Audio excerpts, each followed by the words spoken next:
بسم الله الرحمن الرحيم إن الحمد لله نحمده ونستعينه ونستغفره ونعوذ بالله من شرور أنفسنا ومن سيئات أعمالنا من يهده الله فلا مضل له ومن يضلله فلا هادي له أشهد أن لا إله إلا الله وحده لا شريك له أشهد أن محمدا عبده ورسوله لا نبي بعده اللهم صل وسلم على rasulillah sallallahu alaihi wasallam uswatun hasanah wa ala alihi wa ashabihi wa mawala la haula wa la quwata illa billah wa ba'd. Qala Allah ta'ala fi kitabil karim a'udzu billahi samil alim minasyaitonir rajim wa kullan naqussu 'alaika min amba'ir rusuli ma nusabbitu bihi fuadak wa qala Allah ta'ala aidan antum man fis samai ayakhsifa bikumul arda fa idza hiya tamur am amintum man fis samai ayursil 'alaikum hasiba fasata'lamuna kaifa nadhir wa ba'd. Jamaah Bapak dan Ibu yang dirahmati Allah,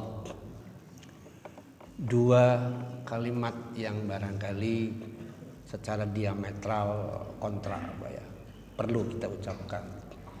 Pertama, bahwa kita bersyukur kehadirat Allah Azza wa Jalla, alhamdulillah pada pagi ini menjelang akhir Masehi 2022 di tengah-tengah tantangan hidup dari berbagai sisi termasuk bencana, Allah masih memberi kita kesempatan hidup, keleluasaan, itu pun sebagai ujian. Kalau Bapak Ibu mengikuti terus sejak dulu mungkin kajian Riyadhus Shalihin, memahami bahwa ajabal li amril mukmin, bagi seorang mukmin itu ada banyak yang membanggakan, mencengangkan. Kenapa? Karena inna amrohu kullahu lahu khair. Seluruh keadaannya, peristiwa yang dihadapinya, kesulitan yang dialaminya, berbagai tantangan hidup yang harus dia selesaikan, itu khair, semuanya bernilai. Tidak ada satupun yang tidak bernilai, alias tidak ada yang sia-sia. Baik kondisi sarra'u lapang maupun kondisi dharra'u sempit. Barangkali di balik kata alhamdulillah kita mengucapkan yang kedua, Masya Allah, la quwata illa billah, sekaligus inna lillahi wa inna ilaihi raji'un. Secara personal Pak Dodi dan keluarga mengalami ini. Tapi percayalah, kembali ke poin pertama, bahwa tidak ada satupun peristiwa dalam diri seorang mukmin yang sia-sia, khair. Tinggal bagaimana kita menyikapi persoalan itu. Memang tidak mudah. Tetapi bagi saya, orang yang secara spiritualitas terlatih lewat taklim, orang yang secara intelektualitas juga terpola lewat taklim juga, maka perpaduan antara intelektualitas dan spiritualitas itu akan menghasilkan pribadi mukmin yang jelas. Sirah Nabawiyah itu sejak awal sudah ditegaskan bahwa kullan naqussu 'alaik, kata Allah, kami kisahkan kepada kamu Muhammad SAW min anba'ir rusul, kisah di antara kisah-kisah para rasul. Tujuannya satu, nusabbitu bihi fuadak, mengokohkan batin beliau, menguatkan batin beliau agar tidak mudah rapuh. Sejak awal ketika kita membahas surat Al-Muzammil turun, ada kata-kata yang Bapak Ibu ingat, inna sanulqi alaika qaulan saqilan. Sebetulnya kalimatnya bukan berat dalam pengertian beban yang dipikul, mengenai beban dampaknya. Lebih tepatnya yang berat itu adalah beban dampaknya, bukan menerima ayatnya. Sangat mudah menerima ayatnya, tapi beban dampak dari beliau menerima qaulan saqilan itu, yakni apa? Fa'angzir, kum, bangun. Fa'angzir, ingatkan mereka. Nah, kata-kata kum berdiri, bangun, terus ingatkan, itulah yang disebut qaulan sakilan. Karena setelah itu teman sepermainan, tetangga yang selama ini baik, orang-orang yang selama ini percaya berbalik menyerang. Inilah sebabnya kita pun saya yakin, Pak, boleh jadi menghadapi hal yang sama. Teman sepermainan sejak kecil, tapi ketika sudah masalah akidah, musuhan atau membenci. Betul? Faktanya banyak. Nah, itulah yang Allah Subhanahu wa taala tegaskan, siapkan dirimu, kekuatan batin. Para bapak hadirin yang dirahmati Allah, kemudian terkait dengan bencana tadi. Surat Al-Mulk ayat 16-17 itu berbentuk pertanyaan, yang tadi di awal saya katakan. A'amintum man fis samai ayyakhsifa bikumul ardh. Apakah kalian merasa aman dari tindakan Allah yang di langit sana? Ketika dia harus yakhsifa bikumul ardh, di mana bumi diperintah oleh Allah, telan kalian, tenggelamkan mereka. Apa yang mesti kita lakukan? Nggak bisa melawan, Pak. Jadi jangan merasa aman dengan kemaksiatan. Nah, gitu kira-kira. Sebab Allah punya tentaranya. Dan lillahi junudus samawati wal ardh. Langit, seluruh makhluk di langit sana, seluruh makhluk yang ada di bumi sini, semuanya itu junud, tentara Allah. Lillah, milik dia, bisa dikerahkan setiap saat. Ketika bumi sudah dikatakan bi anna rabbaka awhalaha, kalau bumi sudah diwahyukan oleh Allah, gerakkan dirimu, siapa yang bisa menghalangi? Begitu pula kalau Allah sudah yursila alaikum hasiba, sudah mengirim angin entah berhawa panas, entah berhawa dingin, dikirim oleh Allah dengan kecepatan yang luar biasa, siapa yang bisa melawan? Jadi mamanaka, adakah yang menghalangimu? Tidak ada. Jika Allah sudah mengatakan mu'tiya, berikan dia, mamanak, tidak ada satupun yang mana'ta, yang menghalangi keinginan Allah. Jadi kunci terbaiknya adalah mari kita sama-sama beragama ini mukhlisina lahuddin, murni ikhlas lillah gitunya. Tapi memang tidak semudah itu, kita pahami sama-sama. Maka kembali ke yang tadi, kajian sirah nabawiyah itu tidak sekedar mengulas, oh iya Rasulullah SAW kelahirannya tanggal ini, ibunya ini, bukan. Jauh lebih dalam, lebih luas daripada itu. Sebab bagi saya dari sekian buku yang saya baca, multi perspektif, luar biasa. Bahkan boleh jadi penulis ini tidak mencantumkan kisah yang dimaksud, tapi penulis lain memuat, karena boleh jadi penemuan turosnya atau penemuan sumber referensinya mungkin ada yang terlambat, ya. Bahkan Al-Mubarakfuri sendiri yang menjadi buku wajib yang saya pegang, itu pun ada revisi, Pak, yang tadinya tidak ada menjadi ada. Itu artinya itulah pola ilmiah, Pak.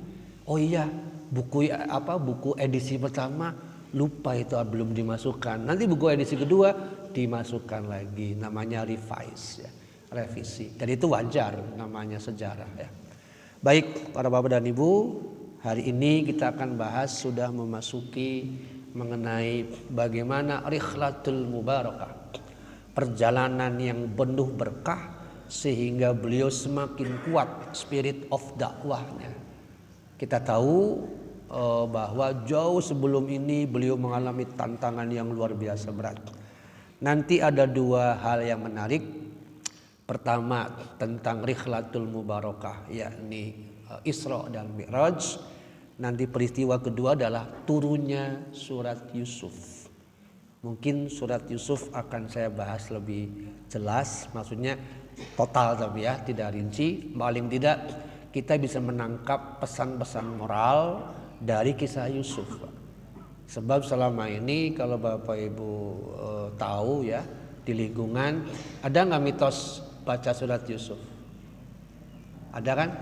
ame anak mun hayang anakna jiga Yusuf sing sering maca efek bener Pak, ih kayak Yusuf tetangga maksudnya.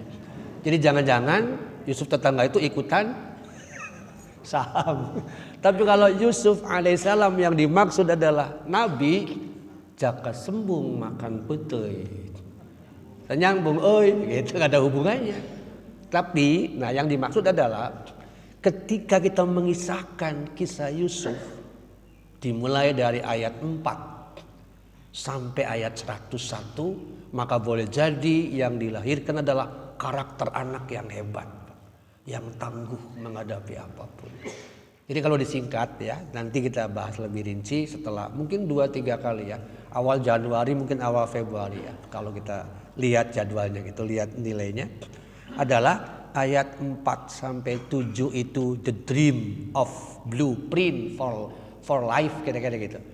Ayat 4 sampai 7 itu apa? Mimpi, cita-cita untuk masa depan.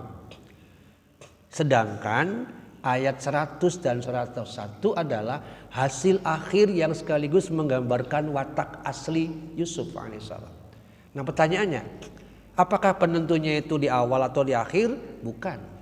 Penentu hasilnya adalah proses antara ayat 8 sampai ayat 99.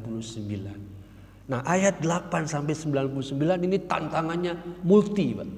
Dari mulai dijadikan budak, dilemparkan dulu ke dalam sumur, dibenci dan dengki yang sangat kuat pada Yehuda dan kawan-kawan, sampai di penjara, sampai difitnah oleh perempuan. Tapi akhirnya kemudian berlian tetaplah berlian. Meskipun jatuhnya di lumpur yang hitam sekalipun, nilai kecemerlangannya nggak akan hilang. Itulah Yusuf alaihissalam. Bahkan ada ulama khusus, Pak, yang kitabnya sampai di atas 300 halaman membahas khusus Yusuf alaihissalam. Saking istimewanya kisah itu. Dan itu Allah turunkan sebelum hijrah. Sebelum hijrah. Untuk apa? Untuk mendorong batin Rasulullah SAW. Kalau ingin ujungnya happy ending, ikutilah Yusuf. Lihat tuh, Yusuf aja hijrah. Ayo hijrah. Jadi seolah-olah semacam prakondisi. Prakondisi bagaimana menyiapkan batin Rasulullah SAW untuk ya saya harus hijrah. Yusuf juga sama. Hampir semua nabi melakukan hijrah. Tentu dengan beragam sebab, Pak ya. Nabi Musa alaihissalam hijrah enggak? Hijrah dari Mesir ke Madian, dari Madian ke Sinai, nanti balik lagi ke Mesir. Itu mudik ketika sudah berkeluarga. Jadi kalau pakai bahasa persilatan apa? Setelah bertahun-tahun di peguron, terus turun gunung, mudik di situ, Pak. Semacam begitu gambarannya. Baik. Tema kita pagi ini adalah Rikhlatul Mubarakah, perjalanan yang penuh berkah. Tujuannya spirit of dakwah, menjadi menggugah semangat dakwah bahwa beliau tidak sendirian. Supaya bersambungan dengan peristiwa sebelumnya, kita akan bahas sedikit ya review yang kemarin. Pembahasan yang lalu bahwa disebutkan Rasulullah SAW mengalami syaqqal qalb, pembelahan dada. Peristiwa ini mirip dengan persiapan menjadi seorang nabi dulu ketika kecil. Sekali lagi ya, terlepas dari persoalan ikhtilaf sedikit mengenai persoalan ini, tapi yang pasti riwayat tentang syaqqal qalb, pembelahan dada itu cukup banyak ya. Di mana peristiwanya kalau tidak salah terjadi di Hijr Ismail. Jadi beliau syaqqa ma baina hadhi ila hadhi, jadi antara bagian dada dengan perut, bagian agak dada di atas sampai menjelang bagian perut itu dibelah, kemudian dibersihkan oleh Jibril alaihissalam dengan wadah al-ina atau baskom yang terbuat dari emas. Lalu airnya air zam-zam. Dibersihkan, kemudian dimasukkan kembali ya. Fastakhraja qalbi, kata beliau. Hatiku dikeluarkan. Kemudian summa utitu bitasbin min zahab. Ini kalimat bitastin min zahab. Bahwa baskomnya, al-ina bejananya terbuat dari emas. Lalu faghusila qalbi, hatiku dicuci semikian rupa lalu dipasang lagi. Andai kata ini masih berlaku, dokter bedah nggak laku Pak, kasihan. Sebab cukup dengan menggunakan Jibril, cuci langsung, silakan jalan jag langsung. Laku nggak Pak dokter bedah? Nggak akan, kasihan ya kira-kira. Sisi manusiawinya nggak ada kan kalau begitu. Ini memang khusus ya, mukjizat. Tetapi perlu dipahami. Kalau Bapak klik ya mengenai mukjizat, Quran itu tidak satu kata yang dipakai. Malah mungkin mukjizatnya sendiri nggak ada. Maksud saya kata benda mukjizatun itu nggak dipakai, kecuali mukjizin ya. Namun yang dipakai adalah kalau tidak ayatin, sultanin atau bayinatin, 3 ini. Tapi maknanya mukjizat. Hanya berkenaan dengan mukjizat selalu ada kata-kata 3 yang sama. Yang 3 kali saya lihat 3. Makana lirasulin, makana linnabiyyi gitu. Mustahil bagi rasul, mustahil bagi nabi antaktia mendatangkan ayatin, bayinatin atau sultanin. Artinya mustahil bagi seorang nabi mendatangkan mukjizat illa biiznillah. Mohon dipahami kata-kata illa biiznillah ini. Kalau kita mengabaikan kalimat illa biiznillah fatal. Seolah-olah yang hebat itu nabi atau rasul. Yang hebat itu orangnya, bukan Allah. Jadi harus dipertegas illa biiznillah. Sebab bagi saya boleh jadi non muslim itu mengabaikan illa biiznillah. Sehingga Isa bin Maryam dianggapnya apa Pak? Bisa menghidupkan orang mati? Bisa. Tapi lupa dengan illa biiznillah. Nah itu jangan lupa izin Allah. Ini berdampak besar bagi saya pemahaman keyakinan mengenai illa biiznillah. Sulaiman alaihissalam sendiri, coba sedikit ke sana ya. Ketika dikirimi hadiah oleh Balkis begitu banyak, lantas diberikan kepada beliau, apa kata beliau? Apa yang kalian berikan? Ma'ataniyallahu khairun. Yang Allah berikan lebih baik daripada hadiah yang kalian berikan. Apa maknanya Pak? Kenapa Sulaiman alaihissalam tidak mengatakan hartaku lebih banyak? Tapi menekankan apa yang Allah beri, itu tetap tauhidnya nggak lupa di situ Pak. Bukan hartaku lebih banyak daripada hadiah yang kamu beri, bukan. Jadi jangan lupa jangan mengabaikan kata-kata Allah. Ma'atani Allahu khairun, bukan atau mali khairun, tidak begitu kalimatnya. Kenapa? Sisi tauhid di situ Pak.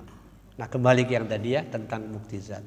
Jadi peristiwa ini riwayat yang lebih kuat terjadinya di Hijr Ismail. Ya Hijr Ismail kalau kita haji susah masuk Pak ya. Bukan nggak bisa tapi sulitnya luar biasa. Hijr Ismail meskipun tidak sekokoh lah katakan dari sisi nilai ya Hajar Aswad atau Rukun Yamani, tapi tetap menjadi rebutan orang untuk bisa sholat di situ andai kata bisa. Meskipun tidak semua orang bisa. Baik, jadi saat Isra biiznillah ya ditekankan harus kita pahami mengalami banyak peristiwa menarik penting yang Allah perlihatkan kepada Rasulullah SAW. Sekarang kita lihat bagaimana gambaran menurut Al-Mubarakfuri mengenai peristiwa itu. Salah satunya di sini Pak. Pada pembahasan yang lalu sudah diuraikan bahwa beliau melakukan perjalanan sambil singgah di beberapa tempat yang nanti dipaparkan menggunakan buruk dengan kecepatan tertentu yang mungkin sulit ya pakai nalar ya. Beliau melihat beberapa peristiwa, misalnya Rasulullah SAW ketika besoknya ditanya oleh orang-orang Quraisy mengenai apa saja yang dialami untuk membuktikan bahwa beliau benar, ini antara lain bahwa adanya unta ba'irun naddalahum, ada seekor unta yang lepas Dan beliau melihat peristiwa itu. Satu, mungkin kita bingung Pak, bagaimana bisa beliau di atas sana sekian meter barangkali ya, sekian ratus atau sekian ribu meter, kok bisa melihat yang di bawah. Ini kan persis seperti drone view. Kok bisa melihat yang di bawah? Tanpa izin Allah bisa? Nggak mungkin Pak. Karena posisi beliau di atas sedang menaiki buruk. Kok bisa melihat peristiwa di bawah? Betapa tajam penglihatan beliau kan? Tapi sekali lagi, tanpa biiznillah nggak mungkin. Satu. Yang kedua, di situ ada kalimat juga bahwa beliau juga meminum air milik mereka. Jadi ketika mereka mabit alias bermalam di sebuah tempat, beliau sempat turun beberapa waktu, kemudian minum di bejana yang tertutup. Selagi mereka sedang tidur, bingung kan? Tanda kutip, seolah-olah ya tanpa izin berarti ya. Tapi itu terjadi dan mereka jelaskan, kok benar? Iya benar juga. Itu menunjukkan mukjizat juga. Sementara bejana dalam keadaan tertutup, itu juga menunjukkan bukti tadi. Tapi sekali lagi jangan lupa tetap biiznillah. Nah, peristiwa yang bersifat empiris ini membuat mereka harusnya terbuka mengakui. Karena semuanya, oh iya benar itu. Hatinya mengatakan, oh iya benar. Tapi ada relung kalbu yang tetap terhalangi. Sehingga, bohong itu. Jadi antara ya benar itu terjadi dan siap untuk mengakui kebenaran itu betapa sulit Pak. Inilah yang kemudian lazim disebut dalam Quran namanya apa? Haraj, penghalang. Penghalang itu tidak terlihat oleh kita. Tetapi sangat terasa oleh setiap orang kalau tidak mampu membongkarnya. Apa? Kibir. Kibir adalah haraj, penghalang yang sangat berat. Yang kalau orang masih bercokol di situ sulit sekali untuk menemukan kebenaran. Karena itulah saya kutip sekali lagi. Dalam sebuah hadis Ibnu Majah, Sahih Ibnu Majah ditelaah oleh Syekh Al-Albani. Kalimatnya begini. Man faraqa ruhul jasada wa huwa bari'un minhum min salas. Kalau orang meninggal dan saat meninggalnya terbebas, terlepas dari 3 hal, dakhalal jannah. 3 hal inilah Pak yang harus kita hilangkan. Qad aflaha man zakkaha. Apa 3 hal itu? 1, al-kibru, sombong. Kibir ada 2 indikator, saya ulangi ya. Ada takabur, ungkapan ana khairu minhu, atau disebut dengan gomtun nas, merendahkan pihak lain. Indikator kedua kibir adalah batarul haq, menolak ajakan taat, menolak kebenaran. Sudah jelas bahwa itu benar, tapi masih ada kesombongan tadi, tetap ditolak oleh dia. Enggak, kecuali kalau sudah dihancurkan dirinya baru dia mengakui. Fir'aun contohnya kan Pak, selama dia berkuasa, apa Fir'aun mengakui kuasa Allah pada diri Musa alaihissalam? Enggak. Tapi bahkan dia berani berkata, ana rabbukumul a'la, gitu kan? Aku Tuhan kalian yang tertinggi. Tapi saat dirinya sudah terkapar di dalam laut merah, apa yang dia katakan? Ana minal muslimin, saya muslim. Dan ini berlaku siapapun, banyak sekali. Kembali ke yang tadi ya, Sabtu. Yang kedua, gulul. Gulul itu berkhianat dalam hal harta. Mungkin nanti kalau kita sudah memasuki periode Madinah, lalu kita mendapatkan beberapa peperangan, entah Badar, entah Uhud, di situ nilai-nilai kesejatian kita, karakter mukmin akan teruji. Akan banyak kita temukan, Masya Allah. Bahkan saya sudah membaca habis sebuah buku disertasi yang hanya membahas 2 peperangan, Pak, Badar dan Uhud. Itu luar biasa nilainya, banyak sekali, Masya Allah. Perang Badar maupun perang Uhud. Ya, oke, itu yang kedua. Gulul, berkhianat dalam hal harta. Di sini bisa korupsi. Pokoknya penyalahgunaan kekuasaan sangat berpeluang munculnya penyalahgunaan harta. Dari mana diperoleh? kemana itu nggak jelas. Itu yang kedua. Dan yang ketiga adalah ad-dain, hutang. Jadi 3 perkara ini bisa menjadi penghalang seseorang masuk surga. Dan kibir adalah hal penting yang perlu kita hapus kalau tidak ingin terhalangi.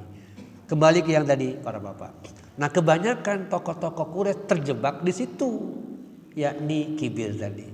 Sekarang bagaimana mengenai peristiwa perjalanan yang disebut Rikhlatul Mubarakah tadi? Sekedar kita lihat bagaimana gambaran menurut para ahli. Saya kutip Ibnu Katsir yang dikutip juga oleh Syekh Musa bin Rashid Al-Azami, nama kitabnya Mukhtasar Al-Mukhtasar fi Siratin Nabawiyah.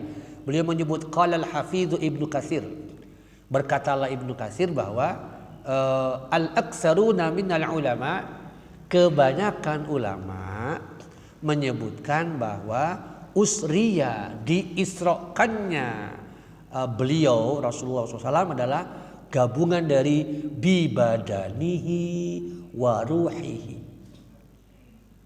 Yang mungkin selama ini polemik kesalahannya kan, sebetulnya beliau itu mimpi atau enggak, terjaga atau bermimpi. Penjelasan ini saya kira jelas bahwa beliau itu mengalami keterjagaan, yaqzatun la manaman, bukan mimpi tapi terjaga. Gabungan antara jasad dan ruh, beliau terbang. Tentu kalau pakai nalar susah Pak. Karena ketika kita naik ke atas ada gesekan atmosfer, gas-gas yang begitu panas, hancur nggak Pak? Hancur. Tapi dengan kuasa Allah normal saja.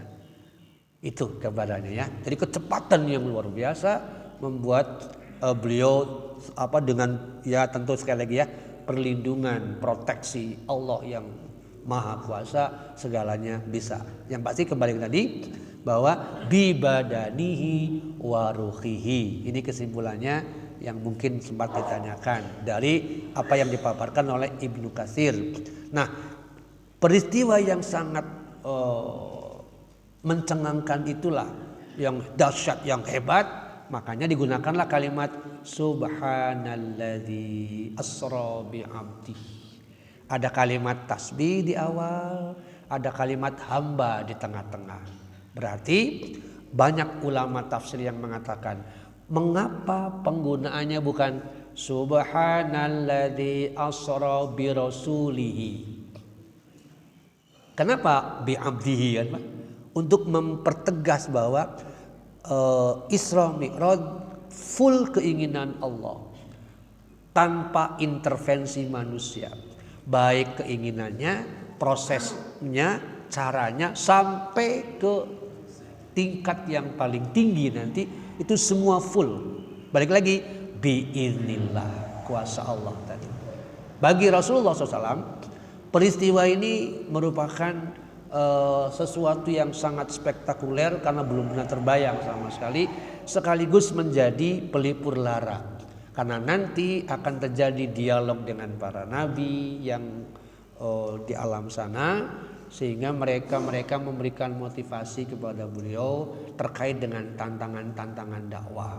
Jadi nanti seolah-olah kalimatnya begini Pak, wahai Muhammad, nabi terakhir, kekasih Allah, kamu akan menghadapi persoalan, dan yang kamu hadapi sebetulnya belum seberapa dibanding yang saya. Nah, kira-kira gitu kan Pak. Ketika kita mendapatkan nasihat dari orang yang pernah mengalaminya, pernah melakukannya, saya jamin hati itu akan semacam naik. Oh iya, berarti bukan saya saja ternyata. Makanya dampaknya besar Pak, secara psikologis.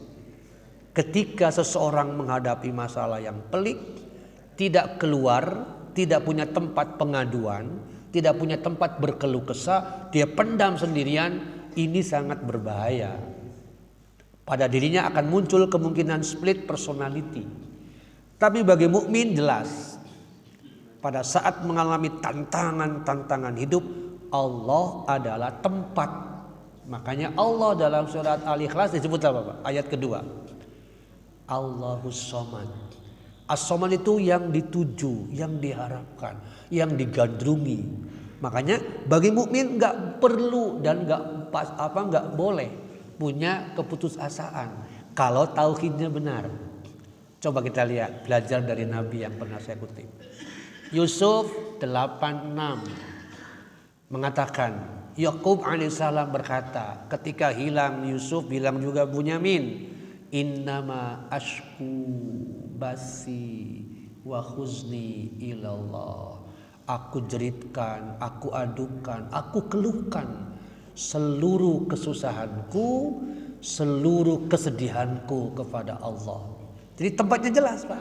Itulah sebabnya kembali lagi Rasulullah SAW diajak untuk melakukan Isra Mi'raj dengan maksud berlatih agar mendapatkan nilai-nilai dari nabi yang lain ya pada saat beliau bertemu. Nah, tak lama setelah singkatnya beliau pergi dari Masjidil Haram ilal Masjidil Aqsa, meskipun beberapa riwayat yang lalu sudah disebutkan mampir dulu ke Madinah, nanti juga ke Madian, ke Sinai, baru ke Masjidil Aqsa. Singkatnya, setelah tiba di Masjidil Aqsa, apa yang beliau lakukan? Kita lihat. Anas bin Malik radhiyallahu an menuturkan, anna Rasulullah sallallahu alaihi wasallam qol berkata. Ada kalimat di situ, ataitu bil buraq. Aku dibawa dengan buraq. Beliau ada gambaran dabah abyadu tawil fauqal himar wa dunal baghal. Jadi buraq itu katanya hewan berwarna putih panjang, tapi di atas himar, di bawah bagal. Himar bukan, bagal bukan. Antara itu gambarannya secara fisiknya ya. Gambarannya seperti itu. Kemudian dia memiliki kecepatan yang luar biasa di atas rata-rata. Bahkan mungkin kecepatannya di atas angin barangkali ya. Kemudian sampailah hatta ataitu, aku sampai di Baitul Muqaddas atau Baitul Maqdis. Di situ dikatakan bahwa beliau kemudian bertemu dengan al-anbiya, para nabi. Jadi di dalam Masjidil Aqsa bertemu dengan para nabi yang sudah bersiap menyambut beliau. Ya sama seperti sekarang kan, beberapa orang kunjungan. Saya kira Bapak Ibu pernah mengalami ya. Saya juga pernah mengalami itu. Ketika mau lari pagi di Gazebo, tiba-tiba polisi banyak, semua disterilkan. Ya ada apa sih? Ternyata ada presiden. Sama gitu Pak. Ketika menjelang kedatangan Rasulullah SAW di Baitul Maqdis, semua nabi itu yarbiltu bihal anbiya, berbaris di situ siap untuk menjemput Rasulullah SAW. Apa artinya Pak? Punya keistimewaan kan? Karena para nabinya bersiap-siap menunggu. Datang belum? Belum, pakai WA, pakai handy talkie yang itu. Kira-kira koordinasinya kalau manusia ya. Nah, summa dakhaltul masjid, beliau masuk Masjidil Aqsa. Terus shallaitu fihi rakaatain. Beliau salat 2 rakaat. Inilah yang lazim disebut tahiyatul masjid. Sampai hari ini kan kita amalkan kan tahiyatul masjid. Jadi beliau salat 2 rakaat tahiyatul masjid. Kemudian aku keluar bersama Jibril alaihissalam sambil, nah ini peristiwanya ya, ada bejana, ada wadah, ada gelas berisi khamr. Jadi yang satu bi'ina'in min khamrin wa ina'in min laban. Ada peristiwa, ini belum naik Pak, belum naik. Jadi Jibril membawa 2 gelas, yang satu khamr, yang satu laban. Laban itu susu. Ditawarkan kepada beliau, beliau mengambilnya laban. Fakhtartu al-laban, aku ambil susu. Jibril kemudian mengatakan, kamu benar. Kenapa? Kalau beliau mengambil khamr berbahaya. Para bapak dan ibu, susu jangan dianggap sepele dari sisi tanda kekuasaan Allah. Setahu saya kata al-laban, susu disebut 2 kali. Susu di dunia prosesnya seperti apa, dan susu di akhirat. Prosesnya seperti apa? Kalau susu di akhirat bukan proses, melainkan hasil saja. Salah satu minuman di surga adalah susu. Surat Muhammad ayat 15, Pak. Ada 4. Ada 4 minuman yang Allah siapkan bagi al-mu'minin. Innalil muttaqina mafazan, gitu kan? Kata surat An-Naba ya. Nah, apa saja kemenangan untuk orang mukmin tadi? 1, susu, air susu. 2, khamr yang tidak memabukkan. 3, madu. Dan 4, air biasa yang tidak pernah berubah rasa. 4 itulah, satunya susu. Adapun susu di dunia terdapat di dalam surat An-Nahl. Ini bagi saya mukjizat, Pak. Kenapa? Karena susu yang terletak di dalam tubuh sapi posisinya itu antara kotoran dan darah. Jadi al-fars dan adam di tengah-tengah, Pak. Bayangkan oleh kita, susu itu terletak di tengah-tengah antara kotoran dan darah. Kalau Allah tidak membuat penyaring, apa terjadi, Pak? Pakai logika sulit, Pak. Tipis sekali. Antara sebelah kanannya darah, sebelah kirinya kotoran, tengah-tengahnya susu. Silakan lihat ke dalam toong kalau bisa. Intiplah bagaimana sistem di dalam tubuh sapi hingga mengeluarkan susu yang sangat sehat. Termasuk tentang domba, susu domba. Nah, nanti tentang susu domba beliau manfaatkan. Kapan? Saat hijrah nanti. Ketika beliau di Gua Sur, beliau minum susu. Ketika beliau perjalanan menuju Madinah pun minum susu. Jadi susu domba juga bermanfaat. Sekarang domba apa, Pak, yang paling populer susunya? Domba susu etawa. Itu ternyata betul memang ya. Rasulullah SAW suka menggunakan itu. Baik, para Bapak. Nah, inilah peta Masjidil Aqsa. Kita sering keliru Al-Aqsa itu yang mana? Kebanyakan Al-Aqsa menyebutnya yang kuning. Bukan. Inilah Al-Aqsa. Masjid yang kecil ini ya. Indah luar biasa, Pak. Sedangkan di sana namanya kubah batu. Sakhroh ya. Dan yang di sini wallahu a'lam. Diyakini di dalamnya ada sebuah batu pijakan yang dari situlah beliau bertolak ke langit. Mi'rajun. Ini 3 hal penting ya. Inilah kompleks Al-Aqsa yang sedang dikuasai Israel hari ini. Padahal di sini tempat yang sangat strategis dan kita tahu bagian dari 3 masjid ya. Al-Aqsa adalah satu dari 3 masjid yang diunggulkan. Hanya saja sudah diulas dulu. Yang mana dulu antara Masjidil Haram dengan Masjidil Aqsa? Kalau menurut riwayat sih Masjidil Haram dulu. Masjidil Aqsa itu dibangun oleh cucu Ibrahim alaihissalam, yaitu cucu Yakub alaihissalam. Putra beliau Ishak.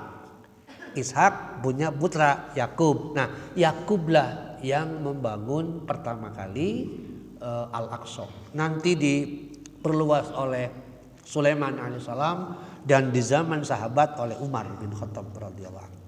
Para bapak hadirin dan ibu yang dirahmati Allah, berkenaan dengan tadi kita lihat tentang peristiwa tadi, Syekh Ali Mullah Al-Qari menyebutkan secara zahir Rasulullah SAW mengimami para nabi.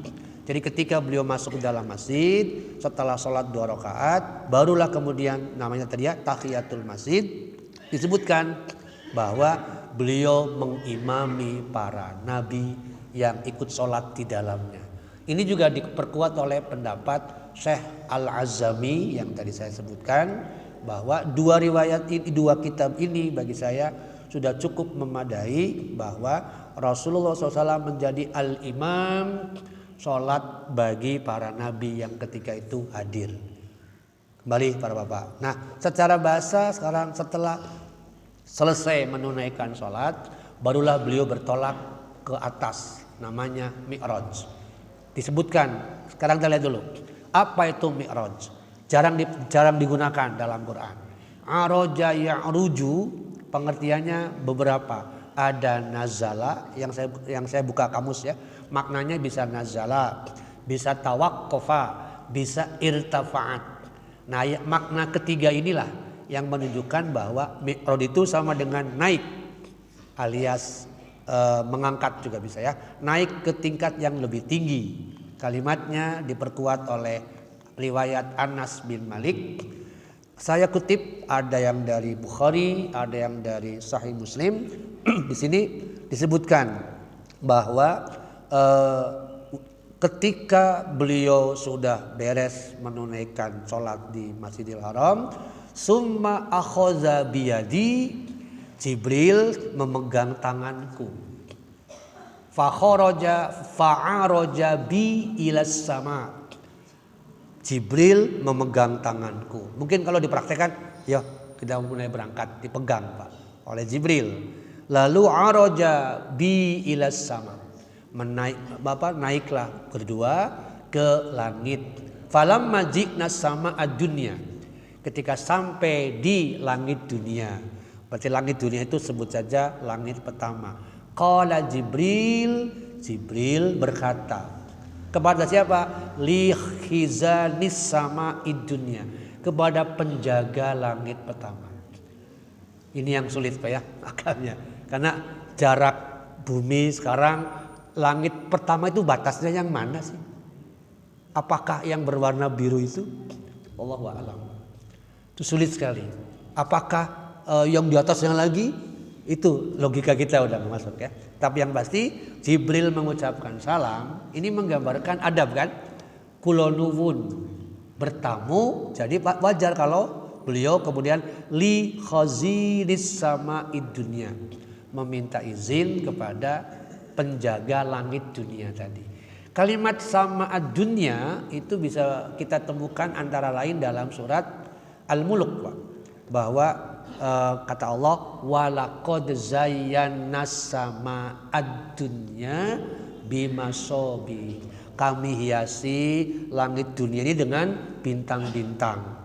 Jadi kalau kita kaitkan dengan ayat ini patut diduga bahwa boleh jadi langit dunia, langit pertama ini yang dimaksud adalah yang di dalamnya ada bintang-bintang. Muncul pertanyaan lagi Pak. Kiamat terjadi apakah semua langit? Ataukah hanya satu langit dunia? Coba Bapak perhatikan beberapa ayat yang bicara tentang kiamat. Bentuknya jamak apa tunggal? Iza sama'un syaqqat, iza sama'un fatorot. Bukan iza samawati. Bukan kan Pak? Maka itu perlu dikaitkan dong. Oh iya, kenapa ya? Mengapa ayat yang berbicara tentang kiamat tidak menggunakan bentuk jamak? As-samawatu. Tapi as-sama'u. Sementara kalau Allah menerangkan tentang penciptaan tidak pernah menyebut satu. Kholaqos samawati. Enggak ada Pak. Kholaqos sama'a. Enggak ada. Tapi kalau langitnya berkaitan dengan air hujan, lebih banyak menggunakan minas samai. Itu artinya kita bisa kaitkan tadi. Nah, nyambung lagi ke sini ya, bahwa Jibril memasuki pintu langit pertama, kemudian izin. Nah, yang dipaparkan mengenai mi'raj itu nanti secara lebih detail surat An-Najm yang menuturkan, mengisahkan mengenai peristiwa mi'rajnya dari ayat 12 sampai ayat 18. Perhatikan Bapak Ibu ayat 18. Peristiwa ini namanya min ayati rabbihil kubro. Sebutan min ayatil kubro kalau di sini menggunakan robihi ya. Kalau di kisah Musa alaihissalam tidak menggunakan robihi, tapi sama-sama min ayatil kubro, bahwa mukjizat yang paling utama mengacu pada kalimat min ayatil kubro bagi Rasulullah SAW adalah Isra dan Mi'raj. Tapi bagi Musa alaihissalam min ayatil kubro itu tongkat yang berubah menjadi bisa ular, bisa membelah batu, bisa membelah pantai menjadi jalan. Nah itu namanya min ayatil kubro. Jadi beda di sini Pak gambarannya ya. Baik para bapak yang dirahmati Allah, ini ayat yang berbicara tentang mukjizat tentang mi'rajnya Rasulullah SAW, sebagaimana dikutip juga oleh Ibnu Katsir.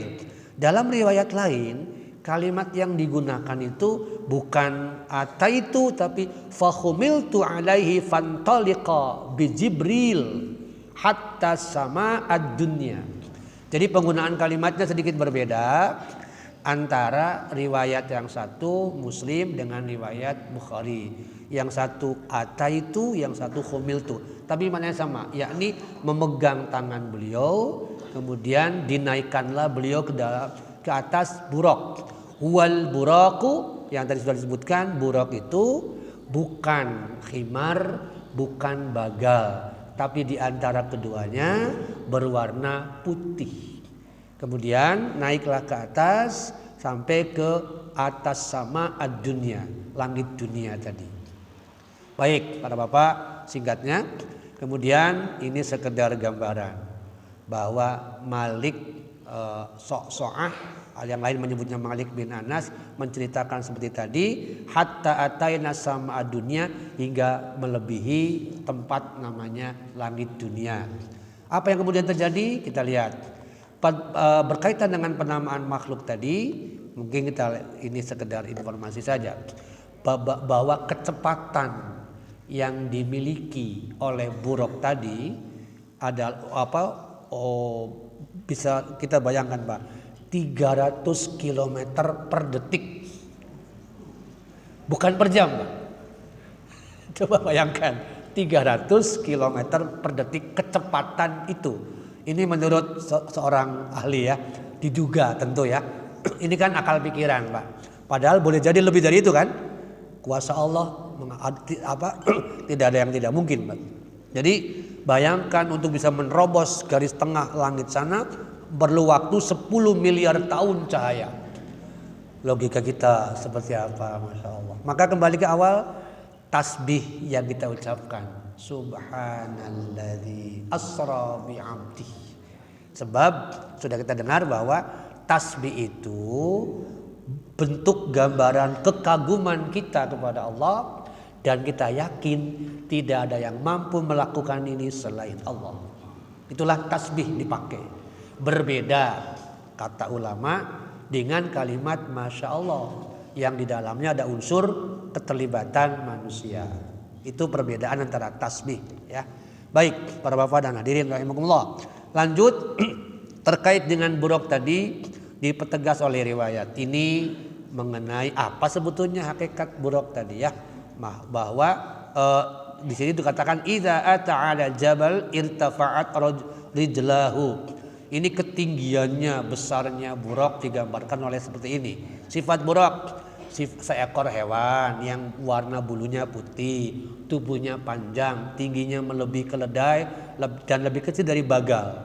Lebih kecil dari bagal tapi lebih besar dari keledai. Telinganya bergelombang, bergerigi. Kecepatannya seperti kilat tadi yang menurut ahli 300 km per detik. Memiliki 4 kaki normal ya. Jika naik kedua kaki belakang sejajar dengan 2 kaki depan. Jika turun kedua kaki depan sejajar dengan kedua kaki belakangnya. Itu gambaran fisiknya. Tapi hewan ini barangkali keajaibannya seperti toiron ababil. Wa arsala alaihim toiron ababil. Yang secara biologis ada, tapi wallahu a'lam. Kenapa? Karena datang perginya aneh. Ya, datangnya muncul tiba-tiba, perginya pun sama seperti itu. Baik. Sekarang kita masuk dulu sebelum kita ambil kesimpulan ya. Di sini sampailah beliau di langit dunia, hatta atas sama ad-dunya fastaftah. Ketika dibuka pintu langit dunia, ditanya oleh orang yang bagian dalam, man hadza, siapa di situ? Qal, oh Jibril. Qila man ma'ak, bersama siapa? Jibril sama siapa? Tapi bukan Jibril Kolo Bali Pak, itu mantan pemain Persib, beda lagi itu. Ada kan Pak Jibril Kolo Bali, pemain Persib ya, mantan. Oke, jadi man ma'ak, kamu dengan siapa? Oh, Muhammad. Qad ursila ilaihi, emang dia sudah jadi rasul gitu. Kalimat ini menunjukkan bahwa syarat utamanya kan rasul, Pak. Nggak mungkin orang biasa. Muhammad, siapa Muhammad? Sudah jadi rasul. Beliau, na'am, ya. Marhaban bihi fanikmal maji'u ja'a fa fatah. Disambut dengan marhaban, selamat datang. Langsung dibuka pintunya. Ternyata di situ siapa? Adam. Fa idza fiha Adam. Di pintu pertama beliau melihat Adam. Terus hadza abuk, ini ayahmu Muhammad, Adam. Fasallim alaihi, beliau mengucapkan salam. Fasallamtu alaihi, beliau mengucapkan, aku mengucapkan salam kepada beliau. Radda salam, beliau pun menjawab waalaikumsalam. Artinya salam para nabi itu assalamualaikum, bukan ucapan yang lain. Salam ahli surga juga sama ya. Maka di situ kemudian disapa. Jadi kalimat salim alaihi, adab yang penting kita lakukan yakni mengucapkan salam kepada muslim yang bertemu. Yang kedua, satu lagi, naiklah ke langit ke berikutnya. Summa su'ida bi hatta atas sama as-saniyah. Beliau naik ke langit kedua, fastaftah, dibuka. Lalu ditanya, man hadza, siapa ini? Qol Jibril, oh ini Jibril. Man ma'ak, dengan siapa kamu? Muhammad. Ditanya lagi, wa qad ursila ilai, emang dia sudah diutus dari Rasul? Naam, sudah. Marhaban. Maka ketemulah dengan siapa di situ? Isa, Yahya wa Isa. Beliau bertemu dengan Yahya wa Isa alaihimassalam. Dua nabi yang satu hampir tidak terlalu jauh ya pautan masanya. Isa bin Maryam lebih belakangan karena Yahya lebih dulu ya. Yahya, Yohanes, mungkin mereka menyebutnya Yohanes, Pak. Yahya itu Yohanes ya. Yahya bin Zakaria. Yahya bin Zakaria, dua ayah dan anak ini dua nabi yang sama-sama mengalami ujian berat, yakni dipenggal kepalanya oleh Yahudi. Maka Quran menggambarkannya bahwa Yahudi itu bangsa yang paling keji sebetulnya. Tetapi hari ini mereka berhasil membolak-balikan fakta bahwa bangsa yang paling keji itu Islam kan. Itu karena mereka berhasil membentuk opini bahwa Islam itu begini-begini. Bayangkan Pak, mereka ini azabnya seperti apa. Karena masuk kategori an-namimah, mengadu domba, menjungkir balikan fakta-fakta. Mungkin dalam kesempatan yang lain kita akan bahas nanti mengenai 10 wujud atau 10 rupa orang ketika bangun dari kematian. Tergantung amalan kita hari ini. Ada yang kiroda, kera, monyet, ada yang babi, ada yang kepalanya wajahnya berjalannya di wajah, kakinya di atas, wajahnya jadi kaki. Ada yang lidahnya terjulur sampai dada, lalu menetes terus cairan busuk, air liurnya itu busuk. Ada juga orang yang bangun dari kematiannya, tangan kakinya buntung, sama sekali tidak punya. Ada yang matanya buta sehingga ya taraddadun, mengalami kesulitan menemukan jalan. Siapakah ya Rasulullah? Itu orang-orang yang dulunya di dunia begini. Mungkin lain waktu kita akan bahas itu ya. Baik, sekarang kesimpulan sederhananya. 1. Isra Mi'raj memiliki dalil hadis yang sahih bahwa masalah waktu berbeda-beda sebagaimana dulu sudah disebutkan antara ulama yang satu dan lainnya, tapi yang pasti peristiwanya sahih ditambah keberadaan turunnya surat Al-Isra itu. Jadi jangan ragu bahwa itu terjadi ya. Bahkan beberapa peneliti modern tentang fisika dan sebagainya juga bisa membuktikan mengenai kebenaran ini. Yang pertama. Yang kedua, peristiwa Isra Mi'raj itu sesungguhnya adalah rihlah ruhani bagi beliau. Rihlah ruhani, dan kita ini perlu rihlah, Pak. Mungkin orang menyebutnya apa? Piknik ya, kupik ya. Kalau orang uring-uringan wae, kalau seorang suami ningali istri manyun wae, berarti kupik Pak, kurang piknik. Sok coba ajak piknik. Insya Allah cerah langsung. Kamana wae pokoknya nama piknik. Asal jangan selfie di atas penderitaan orang-orang Cianjur. Datang ke Cianjur, di sini bencana, waduh, terlalu gitu. Kan nggak nyaman Pak. Makanya ada tulisannya di Cianjur itu, bukan arena wisata. Kenapa? Karena banyak orang yang datang tapi untuk selfie, hanya untuk mengambil foto bahwa dia sudah ke sana. Bukan itu maksudnya, tapi untuk membantu meringankan mereka ya. Itu yang kedua, bahwa Isra Mi'raj itu rihlah. Nah, sholat itu terlepas dari persoalan derajat hadisnya ya. As-sholatu mi'rajul mu'minin gitu kan. Ini dipersoalkan sih kalimat ini, tetapi secara bahasa bisa. Sholat itu naiknya, mi'rajnya seorang mukmin, karena langsung bertemu dengan Allah, jadi menghadap Allah ya. Yang kedua, kita lewat saja yang ini. Yang ketiga adalah Allah mengumpulkan para rasul pembawa risalah menyambut kedatangan beliau. Yarbutu biha al-anbiya. Beliau para nabi berbaris menunggu Rasul, sambil tadi berdiri datanglah beliau. Bagi saya itu bukti bahwa beliau diakui oleh para nabi. Bahkan ada riwayat khusus ya, di Al-Maidah juga ada, Ali Imran juga ada, bahwa Rasulullah SAW dibenarkan kenabiannya oleh para rasul. Dulu saya pernah kutip kata beliau, andai kata Musa alaihissalam hidup hari ini, beliau pun akan mengakui aku sebagai nabi terakhir. Maka aneh kalau umatnya sulit mengakui beliau sebagai nabi. Yang terakhir, para bapak dan ibu yang dirahmati Allah, penyebutan Masjidil Aqsa sebagai tempat yang diberkahi. Bukan saja persoalannya karena Isra Mi'rajnya, tapi juga bagian dari turunnya para nabi di daerah itu. Sehingga Al-Quds dan seterusnya, bahkan banyak juga hadis Pak yang menyebutkan justru nanti di akhir zaman daerah Syam, termasuk di dalamnya berarti Masjidil Aqsa adalah pusat kumpulnya orang-orang yang akan membela Islam, menegakkan agama Allah. Barangkali itu para bapak yang kita bahas pada pagi ini. Mohon maaf saya tidak bisa dialog dulu, saya harus keluar kota Pak, karena ada sesuatu hal yang penting jam 6 ya. Jadi mungkin sekali lagi mohon maaf untuk hari ini tidak ada dialog dulu. Ada sesuatu yang urgen, saya mesti keluar kota untuk dakwah juga, sehingga mohon maaf tidak bisa. Mudah-mudahan kita lanjutkan lagi nanti. Mohon ditunda dulu pertanyaan-pertanyaan yang mungkin ada. Terima kasih. Barakallahu li wa lakum. Assalamualaikum warahmatullahi wabarakatuh.